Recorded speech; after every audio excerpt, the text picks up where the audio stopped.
Bismillahirrahmanirrahim. Welcome. This is the second lecture for inflammation. In today's lecture, we're going to talk about the activation of leukocytes and their actual function of phagocytosis and degradation. We'll talk about the certain chemical mediators which facilitate inflammation. We're going to talk about the outcomes of the inflammation, and we're also going to talk about different morphological types of acute inflammation and the leukocyte-induced injury. So phagocytosis is the final outcome of the result of the recruitment of the white blood cells to the site of inflammation, and this is happening when the leukocytes becomes activated. The first step in phagocytosis is recognition and attachment.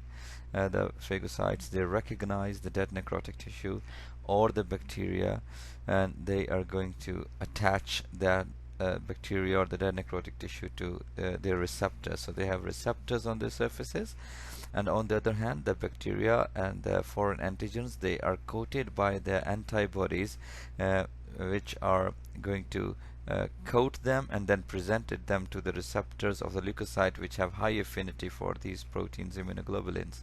And remember, we said the function on acute inflammation was to deliver leukocytes and plasma proteins to the site of injury. So these are the plasma proteins, which are the immunoglobulins, which are going to coat the bacteria, and then they're going to present it to the leukocytes who have receptors on them for these specific immunoglobulins. And when they bind them, the bacteria is then attached to the cell wall of the cell membrane of the phagocyte. These the opsonins, these are called opsonins, which coat the bacteria, and the process is called opsonization. Immunoglobulin G, certain complement proteins, and collectins, they are all these opsonins. Once the opsonins are attached to the surface of the receptor of the leukocytes, and the opsonin is carrying in it the bacteria, the next step is engulfment. The cell membrane, it makes a little cavity in it, and it engulfs, it sucks in this bacteria and leads to the formation of a vacuole called phagosome. This phagosome then it merges with the lysosome present within the phagocyte, and then it leads to the formation of phagolysosome. I will show you in detail in the next slide, where there is a figure there. Killing and degradation is then the final step. Once the phagolysosome is formed, within the phagolysosome there is going to be a lot of activity, toxic activity for that bacteria. There is going to be production of nitric oxide, there is going to be production of the radical oxygen species, the hydrogen peroxide, hypochlorite, the superoxide ion, the hydroxyl ion, and all these are going to be damaging towards the cell wall of the bacteria and its different components. Also, the neutrophils have a specific enzyme in their azerophilic granules, and these are called the myeloperoxidase. And myeloperoxidase has a big role in conversion of the these radical oxygen species. We will discuss that in the coming slides. Also, there are lysosomal enzymes which are very hydrolytic and degradating, and they are also involved in killing the bacteria or the dead necrotic tissue, digestion of the dead necrotic tissue. Now, there is something called leukocyte-induced tissue injury. Remember, I told you in the first slide, in the last lecture, inflammation is a protective response. It's a double-edged sword, actually, because it is meant for the protection of our body, but it does come with a price which we have to pay for it. Inflammation is not meant for damaging the body, it's meant for protection of our body. But in doing that protection, there is a collateral damage. There is damage to the certain tissues which are healthy tissues, normal tissues which are not dead tissues, and there is damage to the normal tissue where there is an infection by the bacteria, because these leukocytes, they secrete all these enzymes and all these toxic substances, and they can lead to damage to the normal tissue sometimes, and this is called leukocyte-induced tissue injury. Now this is the phagocytosis, these different steps I was talking about. First of all, there is opsonization of the bacteria. You see these immunoglobulins are binding the bacteria, and then they guide bacteria to the receptors of the phagocyte. They bind to the receptor. Finally, there is a suction in of these bacteria. There is a pit formed, and then the cell membrane becomes zipped at the top, just like we zip our jacket, and there is formation of this vacuole which is covered by the cell membrane of the phagocyte. It's called phagosome. This phagosome contains bacteria, then it merges with a lysosome that contains lysosomal enzymes. It forms a big vacuole called phagolysosome, and this is within the phagolysosome that the degradation of this bacteria, or if it is the dead necrotic tissue, will take place. And this degradation involves the production of nitric oxide within the phagolysosome, the production of radical oxygen species, and all that are very, very toxic. And the lysosomal enzymes themselves, the hydrolytic enzymes, are going to damage the bacteria, and thus the bacteria is killed within the phagocytes. Now this is a phagolysosome, and within the phagolysosome the following activity is taking place.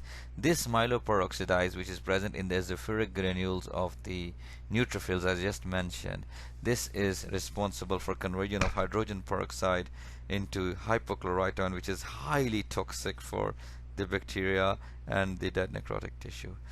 And then these NADPH oxidase, it oxidizes NADPH, and it leads to formation of the oxygen superoxide ion, converts it to hydrogen peroxide, which is converted to hydroxyl. So all these are radical oxygen species, and especially the role of myeloperoxidase to add a chloride ion into the hydrogen peroxide, leading to formation of hypochlorite ions, which are very, very toxic for the bacteria and the dead necrotic tissue.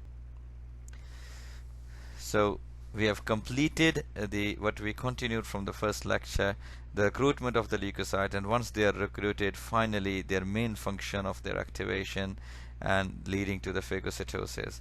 Now we are going to discuss today certain chemical mediators which are responsible for initiation and then continuous facilitation and enhancement of the inflammatory response. These substances, these mediators, they can be released at the site of the injury or the infection where the inflammation is taking place, or they can reach that site through blood, and they bring about the cellular and the vascular changes in the acute inflammation.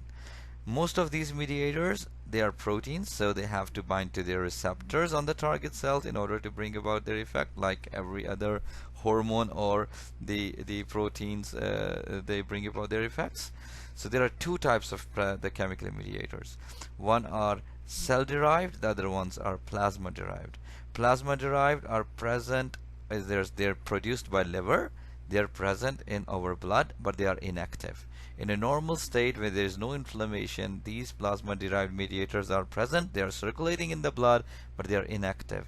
As soon as the inflammation starts, as soon as there is a stimulus for inflammation, these inactive mediators, they become activated. So they were plasma derived mediators. The second type of mediators are the cell derived mediators. They are produced by the cells at the site of inflammation, and there are further two types. One are preformed, which are already formed, they are ready for use within their granules, and they are the first ones to be released as soon as the inflammation starts. This is just like a military which is present already on the borders just in case there is a war, so that military is going to start fighting that war because they are already there. Similarly, these preformed mediators are already there, they are present in their granules, ready to be released as soon as the inflammation starts. These mediators are released. And then the other type of cell mediators are that they are not preformed, but they will start to be synthesized as soon as the inflammation is elicited by a stimulus. This diagram is just showing you the different kind of cells, like the eosinophils, the mast cells, the T lymphocytes, and other inflammatory cells, and that there are lots of these mediators which are secreted by them. This just tells you the importance of these cells and how the different mediators are secreted by these cells. This is a very important diagram. It is telling you about the two different types of mediators as we discussed, the cell-derived mediators and the plasma-derived mediators.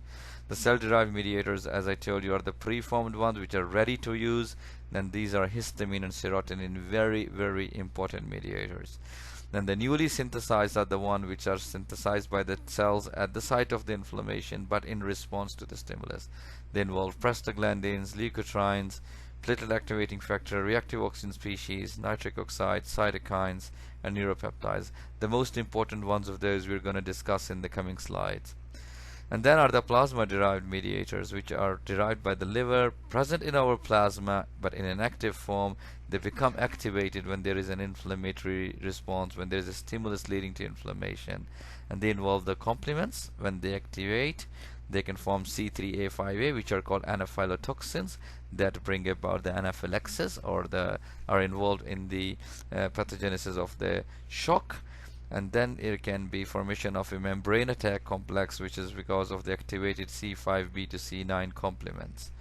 Then there is an activation of the Histamine factor, which is the factor 12, and it leads to the activation of the kinin system, leading to formation of bradykinin, as well as the coagulation cascade, leading to the process of clotting.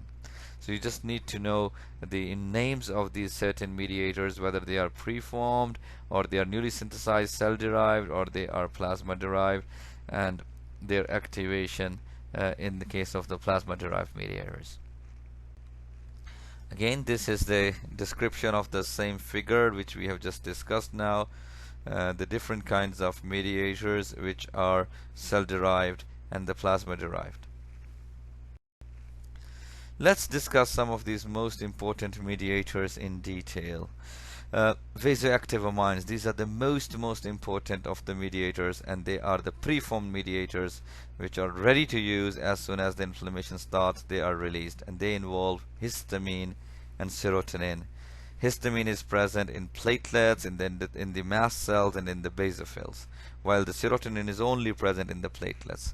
So as soon as the inflammation starts, these mediators are released. So that's why they are called immediate active phase mediators. And what they do, they lead to increase in arteriolar vasodilatation, and they lead to increase in the vascular permeability. Histamine is responsible for bringing about both of them, the arteriolar dilatation as well as increased vascular permeability, whereas serotonin is involved only in increasing the vascular permeability. But if you remember, these were the very first two steps of acute inflammation, where arterial vasodilatation leads to increased hydrostatic pressure, and increased vascular permeability leads to the formation of the exudate. And what can lead to the release of these preformed mediators from their respective cells where they are present are the direct physical injury or a chemical injury, or the activation of the anaphylotoxin C3A5A, or the binding of the IgE protein to the mast cells. And there are also certain cytokines which can initiate the release of these two mediators from their respective cells, and they are the ones which bring about the initial phase of the acute inflammation, very important phase, and that involve the increase in the hydrostatic pressure and increased vascular permeability. The second ones of the cell-derived are the ones histamine and serotonin were the preformed ones. Now these are the newly synthesized chemical mediator of the cell-derived origin, arachidonic acid metabolites. These are also called eicosanoids. The arachidonic acid is esterified, is attached to the membrane phospholipids of the cell membrane of these cells. And when the phospholipases become activated, they can become activated because of certain mechanical, chemical, and physical stimuli. And these stimuli leads to activation of phospholipases. And what does these phospholipases do? They separate the arachidonic acid from the membrane phospholipids, and it is released. Once the arachidonic acid is free now in the cytoplasm of the cells, then it undergoes the two metabolic pathways. One, it can be metabolized by the cyclooxygenase enzyme, and the other, it can be metabolized by lipoxygenase enzyme. When it is metabolized by the cyclooxygenase, it leads to the formation of thromboxane A2, prostacyclin, and prostaglandins, and all these have their role in the continuity of the inflammatory response. While the lipoxygenase pathway, it leads to the production of leukotrienes. The role of them in all these arachidonic acid metabolites or eicosanoids in the inflammation, we're going to discuss in detail in the coming slides. This is the figure which is telling you all that description I just gave you in the previous slide. If you see that with the membrane phospholipids, the arachidonic acid is attached to them, is esterified with them. Certain stimuli, the mechanical, chemical, or physical, they are going to lead to activation of phospholipase.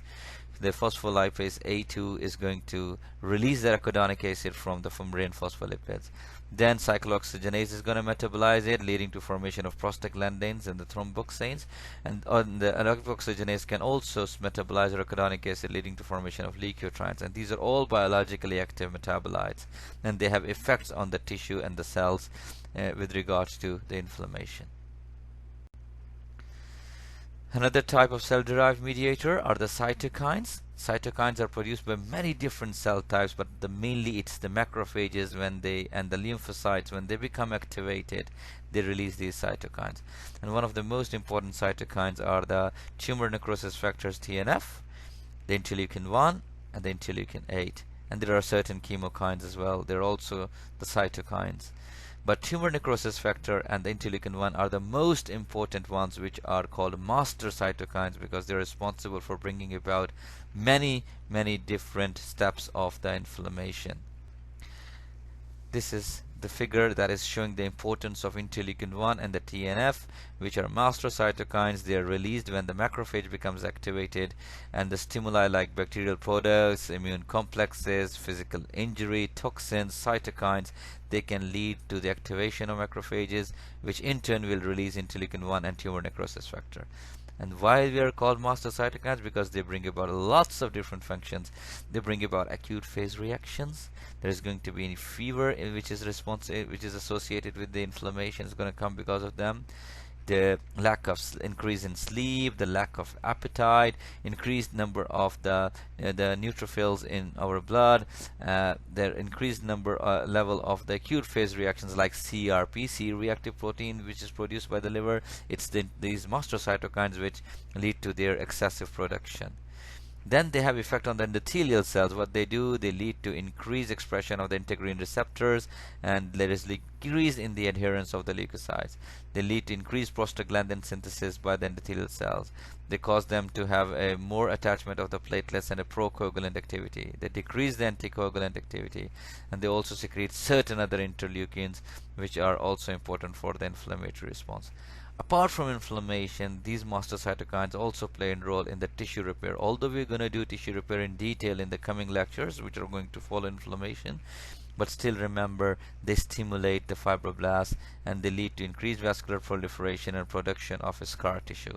How they do it, we'll discuss in detail in the coming lectures of tissue repair. And also they affect the leukocytes, and they lead the leukocytes to secrete more interleukin-1, interleukin-6, which in turn have their own effects on the inflammatory response. Reactive oxygen species are also another type of cell-derived mediators. They involve as I just discussed earlier in the phagocytosis, the different reactive oxygen species. They are called ROS, like O2 minus, hydroxyl ions, hydrogen peroxide, hypochlorite ion. Nitrogen oxide or nitric oxide is also very toxic for killing the microbial organisms and the tumor cells. Reactive oxygen species also help in the killing of microbes as well as the dead necrotic tissue digestion. Lysosomal enzymes, which are present within within the phagocytes, also release the elastases, collagenases, cathepsin. You remember I talk about the white blood cells releasing collagenases in order to break down the basement membrane when they are transmigrating between the two endothelial cells. So these are produced by the lysosomes of the white blood cells, and they degrade that basement membrane. Platelet activating factor is also another type of the cell-derived mediator. It accumulates the platelets and stimulate them and aggregate them in case there is an injury that leads to necrosis and dead tissue along with bleeding in order to stop the bleeding and make a clot. Plasma-derived mediators. Now we come to the other type. We have done with the cell-derived mediators are the complement system. It consists of 20 circulating proteins. They are inactivated in the blood, present, synthesized by the liver, but they activated as soon as there is an infection by a microorganism. They lead to the formation of membrane attack complex, which is C5b29, that is responsible for killing and destroying the microorganism, especially the bacteria. They can also lead to activation of C3a5a, which are anaphylotoxins, and they bring about the anaphylaxis or shock. This is a diagram which is just showing the inactive complements which are going to be activated, and each activated complement is going to activate further complements. As I told you, it's a combination of like 20 proteins, and then ultimately it leads to the formation of the anaphylotoxin C3a5a in case of anaphylaxis, or C5b29, which is the membrane attack complex. This is just to show you how a series of reaction takes place where inactivated complements are activated, leading to the formation of anaphylotoxins and as well as the membrane attack complex MAC. Whether it is the classical pathway, which is antigen antibody complex, or whether it is an alternative pathway that leads to the stimulation or activation of the complement system. Alternative pathway involves the actual microbial infection, its pathogen surface, while the classical pathway involves antigen antibody complexes. Whenever the complement is activated, it's going to perform three functions which are hallmark in inflammation. Number one, it's going to recruit lots of inflammatory cells to the site of the tissue injury or microbial infection. It's going to cause these microbes to become opsonized so that they are received by the phagocytes and they are engulfed by the white blood cells for phagocytosis. And number three, it is going to help in the killing of these microbial pathogens. So apart from the complement system, the other proteins which are plasma-derived mediators are the coagulation proteins. They are the coagulation cascade and fibrinolytic cascade. It all starts with the activation of the Histamine factor, factor 12, and leads to the clotting factor activation, leading to the formation of clot, as well as formation of bradykinin. And bradykinin is that mediator which is responsible for production of the pain in an inflammatory tissue. If you have a look at this, you know it from your physiology. There is intrinsic and extrinsic pathway of the formation of the clot. It starts with the activation of the Histamine factor, which is factor 12. It becomes activated to 12A. Then a series of activations takes place until factor 10 is converted to 10A, and this 10A then further converts prothrombin into thrombin. Thrombin leads to activation of fibrinogen into fibrin, and this fibrin monomer is thus converted into fibrin polymer that leads to actual clotting of the blood. This is a very important slide. This sums up all what we have been discussing regarding the chemical mediators so far. You see, the first of the steps of the acute inflammation was vasodilatation, increased vascular diameter leading to increased hydrostatic pressure. Which mediators are bringing it? The prostaglandins, the nitric oxide, and histamine. One of them is a preformed, and the other ones are the newly synthesized from the cell-derived mediators. Then there is increased vascular permeability leading to the formation of exudate. Which mediators bring that? Histamine and serotonin, as well as the anaphylotoxins, bradykinin, the leukotrienes, which are a result of arachidonic acid metabolism, the platelet activating factor, and the substance P. Then there is leukocyte recruitment and their activation. This is brought about by the master cytokines, TNF, interleukin 1, certain chemokines, the anaphylotoxins, leukotrienes also, leukotriene B4, and certain bacterial products. Fever in inflammation is because of the prostaglandins as well as the master cytokines. Pain is because of prostaglandins, the bradykinins, and the neuropeptide. Tissue damage is the result of the lysosomal enzymes and the reactive oxygen species and the nitric oxide, which are produced by the leukocytes, and this lead to the injury to the normal tissue in order to remove the microbial pathogen or remove the dead necrotic tissue. So this is the price which we have to pay for the protective inflammatory response, that is the tissue damage. So we have concluded now the different types of the mediators, the chemical mediators, the cell-derived and the plasma-derived. Now we move on to the different morphological types of acute inflammation. The first one and the most milder one is the serous inflammation.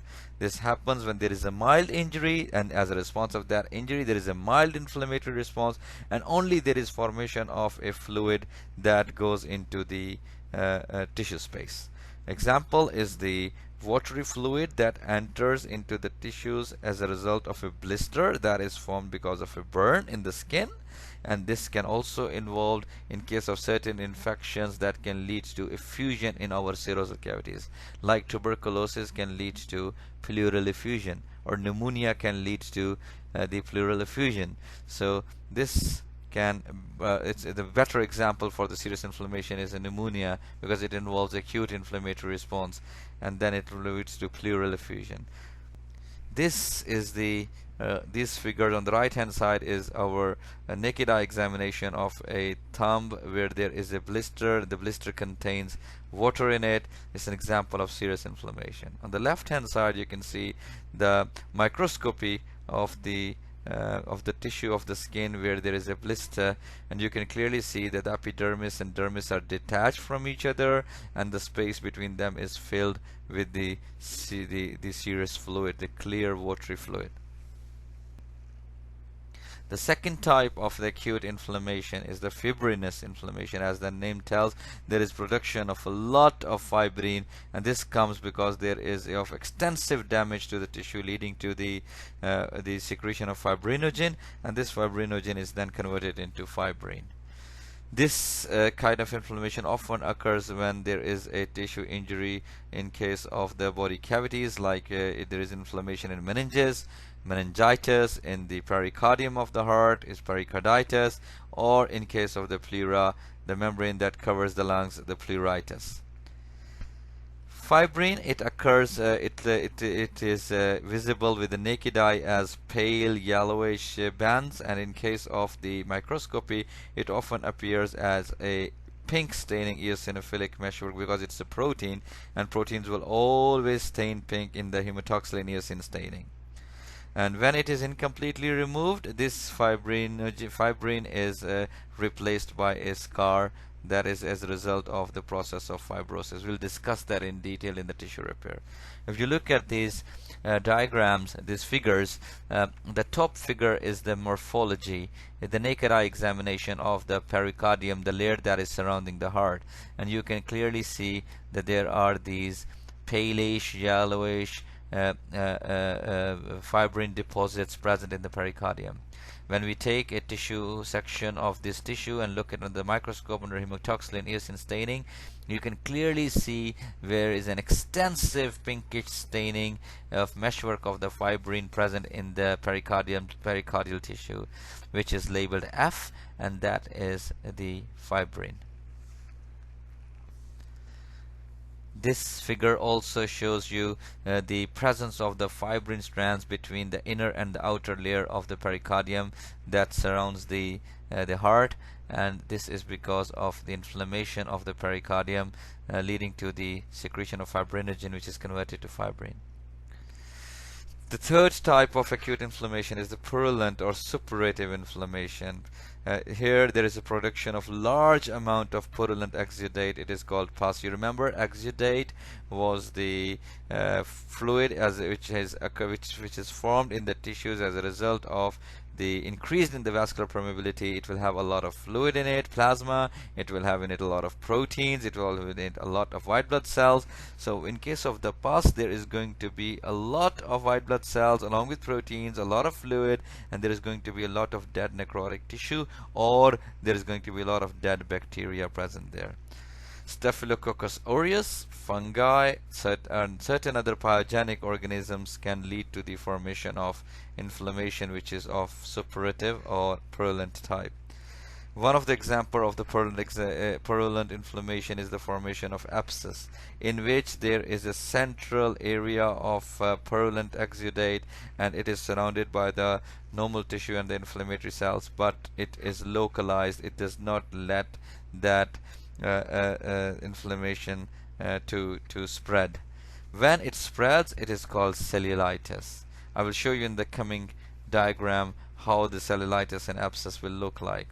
On the other hand, ulcer is another type of the purulent and suppurative inflammation, where there is a local defect present. There is a lot of dead necrotic tissue there, and when the inflammatory cell digests that, they leave a defect, they leave a small pit or a gutter there, and there is present in the base of the gutter a lot of inflammatory cells, a lot of fluid, a lot of proteins, and dead necrotic tissue. If you have a look at this, let's discuss abscess first. On the right hand side, it's there are two figures there. One is the gross, which we can see with the naked eye, and it is involving many small abscesses present within the lung tissue as a result of the pneumonia. And on the right hand side is your these are marked by the arrows in the gross tissue, which we are looking with our naked eye. These are small, whitish, palish, localized areas of suppurative inflammation, which is abscess. And as we look into the right hand side, if you have a look at this hematoxylin eosin stained tissue, it's the same tissue that involves that abscess in the morphological tissue. We take a part of it and then we see it under the microscope. There is a lot of these blue stained cells present in the center, surrounded by the normal tissue. So this is the localized suppurative inflammation involving lots of neutrophils there, which are giving this blue appearance.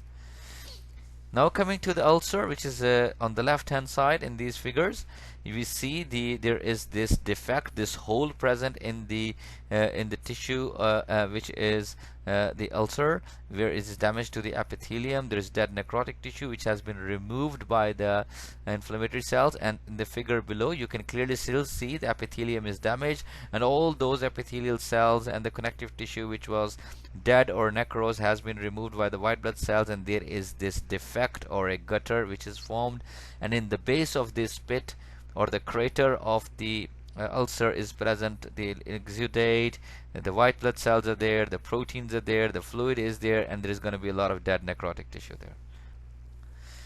The fourth type of acute inflammation is hemorrhagic inflammation, which in this kind of inflammation there is also going to be involved hemorrhage, and there's going to be blood there. Large number of RBCs are present in the inflammatory tissue, and these RBCs, when they are digested by the macrophages, the hemoglobin of the RBCs is converted to hemosiderin, and these macrophages which are going to be digesting these RBCs are called hemosiderin laden macrophages. Whenever we see hemosiderin laden macrophages in a tissue, that is an indication that there is an involvement of hemorrhage and presence of red blood cells. So we have already described the 4 different morphological types of acute inflammation. Now we need to know if the acute inflammation has occurred. It has occurred in a good intention that we need to protect the tissue from any kind of foreign microorganism, or if there is an injury that led to the dead tissue, we need to remove that dead necrotic tissue in order to facilitate the process of repair. Now, what are the outcomes of acute inflammation once it occurs?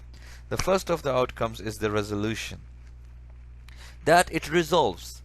So whenever there is a stimulus that incited the inflammation, once the stimulus is removed, once the microbial agent has been killed and removed, once the dead necrotic tissue is removed, then all those changes that occurred in acute inflammation, they are reversed, and the tissue comes back to its normal position. Histologically and functionally, it is where it was before. Often this occurs in a minimal tissue injury and when there is a minimal inflammatory response. So remember, the chemical mediators which are bringing all the changes, they become neutralized. The antagonists to the chemical mediators are released, which neutralizes them. Once they are neutralized, there will be no vasodilatation and increased vascular permeability. When there will be no increased vascular permeability, there is not going to be any leukocyte further recruitment, and then there is no leukocyte recruitment, there is going to be no phagocytosis. And all the neutrophils which are present at the site of inflammation, they are going to commit suicide by apoptosis, and all the edema present there is going to be drained by the lymphatics, and the proteins and the leukocytes will be drained by lymphatics, brought back into the circulation, and the dead necrotic tissue is going to be digested by the phagocytes, and these phagocytes will ultimately also die with the process of apoptosis. This is the figure that is telling you the different stages of resolution. You see, when there was an inflammation, there was increased vascular permeability. Neutrophils are the first cells that come out. They try to kill the bacteria and digest the dead necrotic tissue, but after 24 to 48 hours, the monocyte replace them. Monocytes are in the circulation, but when they reach the tissue, they become macrophages, which are going to digest these dead necrotic tissue or the bacteria. And once they have done this job, the tissue which has been damaged has to be repaired, so the macrophages are going to stimulate the process of repair. We'll discuss that in detail in the tissue repair lectures, and see all that transudate and the exudate that was formed as a result of acute inflammatory response. That exudate is then drained by the lymphatics back in towards our circulation. So this is resolution, which is the first outcome of the acute inflammation. Then is that if there is the chronic inflammation. If the cause of acute inflammation stays there for a longer period of time, and and the acute inflammation is not as successful in removing that cause, some bacteria, for example the Mycobacterium tuberculosis, it's very difficult for the inflammatory cells to eradicate it completely, so they stay there, they remain there, and they keep on causing the tissue damage and inflammation, and so this acute inflammation can turn into a chronic inflammation. That is another outcome of acute inflammation.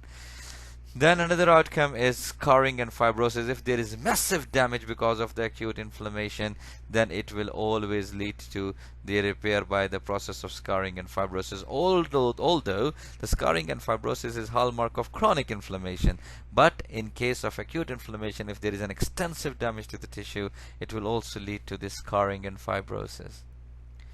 This figure, it summarizes the different outcomes. If you see, there is the first picture, it says acute inflammation. You see there is vascular dilatation. You see increased vascular permeability has led to edema with a lot of leukocytes there. And then if there is a minimal injury, this is going to resolve. If you look at that picture in the resolution, the diameter of the capillaries is back to normal. There is no edema now, and there is no white cells. So this is called resolution. The other outcome is if their acute inflammation persists for a longer period of time, it can become a chronic inflammation. If you see, the neutrophils which are present in acute inflammation are then replaced by the macrophages. And this chronic inflammation is then healed by the process of fibrosis. And sometimes the acute inflammation can directly have an outcome of fibrosis if there is an extensive damage to the tissue, or when there is an extensive formation of pus in case of an abscess. An abscess will always heal by fibrosis.